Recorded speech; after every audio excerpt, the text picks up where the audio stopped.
उत्तर प्रदेश जनपद मुरादाबाद थाना civil line क्षेत्र से एक बड़ा मामला सामने आया है, जहां पर वार्ड 19 के बीजेपी पार्षद विशाल सिंह गोलू ने अपने साथियों के साथ घर में घुसकर दबंगई दिखाते हुए एक युवती के साथ बुरी तरह से मारपीट और छेड़छाड़ की। आरोप है कि बीजेपी पार्षद ने युवती के कपड़े फाड़े और उसके गुप्तांगों को छुआ और अपनी दबंगई दिखाते हुए अपने गुर्गों के साथ प्रार्थनी के घर में जबरन घुसकर लाठी डंडा और धारदार हथियार से प्रार्थनी के परिवार के साथ और उसके साथ जमकर मारपीट की।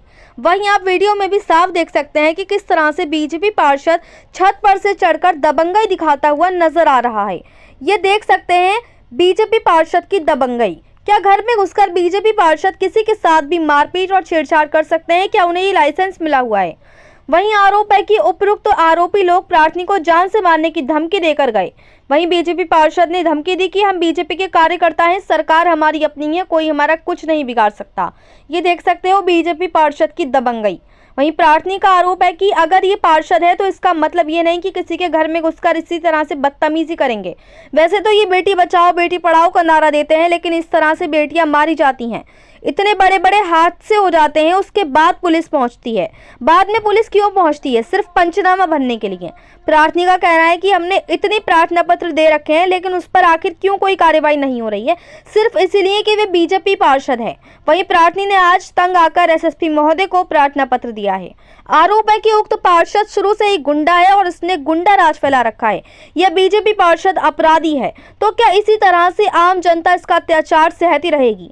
वहीं प्रार्थनी का कहना है कि अगर मेरे परिवार वालों के साथ कुछ भी होता है तो उसका जिम्मेदार बीजेपी पार्षद विशाल सिंह गोलू और उसका पूरा परिवार व पुलिस प्रशासन होगा।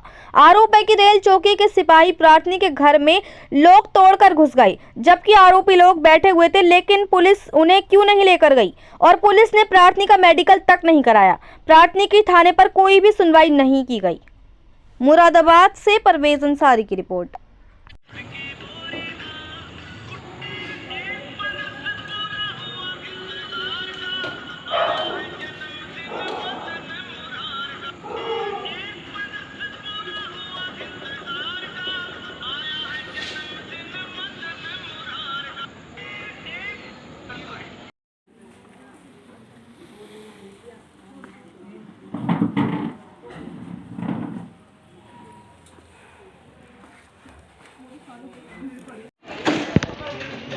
आ जाएगा, इससे तो आ ही जाएगा।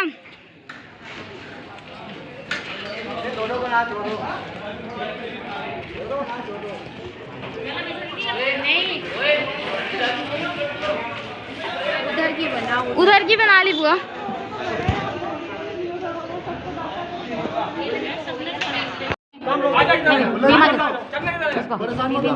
बीमा किसी का नहीं है।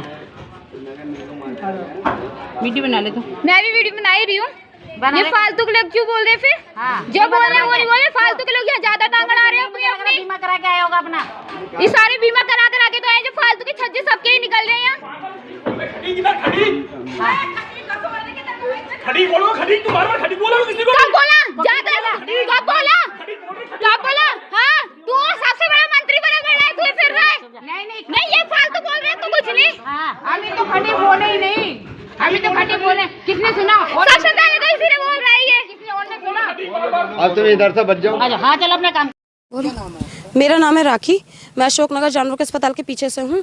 कल रात मेरे घर में हमारे उसका बीजेपी का पार्षद है, जो कि अभी हाल में ही बना है, विशाल सिंह गोलू उर्फ उसका जो छोटा भाई है छोटू और दिशान दुबे, चंदन और दो नाम मुझे अज्ञात है। एक शायद एनसीसी में है या शायद पुलिस का कांस्टेबल है, मुझे कंफर्म नहीं है। उसका मौसा और लल्लन सिंह जो कि उनका फादर है, ये सब मेरे घर में घुस गए। मेरे मम्मी पापा और मेरी छोटी सिस्टर जो कि अनमैरिड है, वो घर में अकेली थी। इन्होंने घर में घुसने से पहले तो कैमरे तोड़े, फिर उसके बाद घर में घुसे और उन्होंने खूब मारपीट करी। मेरी बहन को खूब लोटा के मारा। दिशान दुबे ने मेरी बहन के साथ बहुत ही ज़्यादा गलत तरीके से बदतमीजी करी है। उसके शरीर पे ये निशान देखे जाएं और चंदन ने भी बहुत ज़्यादा वो करी है। अगर ये पार्षद है तो इसका मतलब ये थोड़ी ना है ये किसी के भी घर में घुस के बदतमीजी करेंगे या किसी की बहन। वैसे तो बेटी बचाओ बेटी उसका नारा देते हैं, ऐसी ही तो बेटियां मारी जाती हैं जो इतने बड़े बड़े हादसे हो जाते हैं। उसके बाद पुलिस पहुंचती है। पुलिस क्यों उसके बाद क्यों पहुंचती है? कोई किसी की बेटी मर जाएगी, वो तो गला घोट रहा था तो पंचनामा करने आएगी। जब हमने इतनी ऑलरेडी पहले से एप्लीकेशन दे रखी हैं, बीसीओ दे रखी है, उसका अभी तक ऑब्जेक्शन क्यों नहीं हुआ? सिर्फ इसलिए नहीं हो रहा कि वो पार्षद है।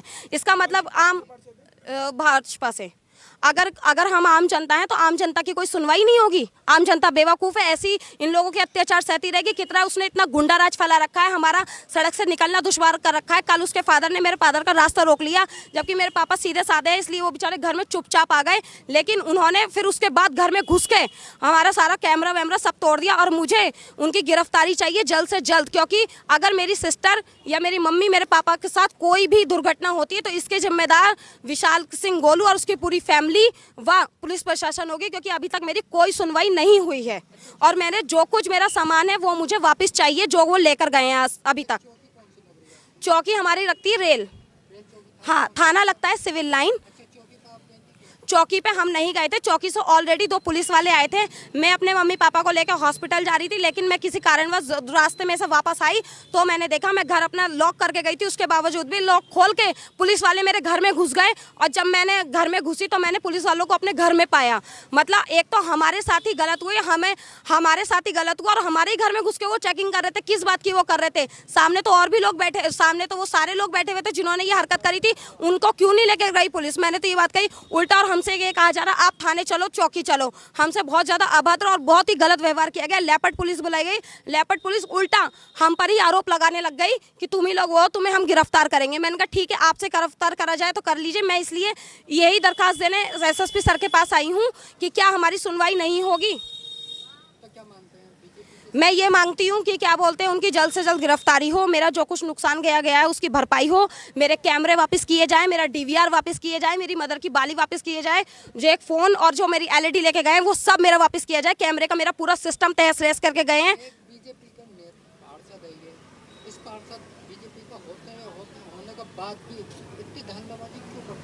क्योंकि ये शुरू से ही ये तो गुंडा था, आज 4 दिन से ही तो पार्षद बना है, ये अभी कुछ ही समय से बना है। योगी जी तो ये कह रहे हैं कि भारतीय जनता पार्टी की सरकार में अपराधियों को तो गायब कर दिया गया है, या तो उत्तर प्रदेश छोड़ेंगे और या तो जेलों के अंदर देखेंगे। आप कह रहे हैं कि अपराधी है बीजेपी के पार्षद?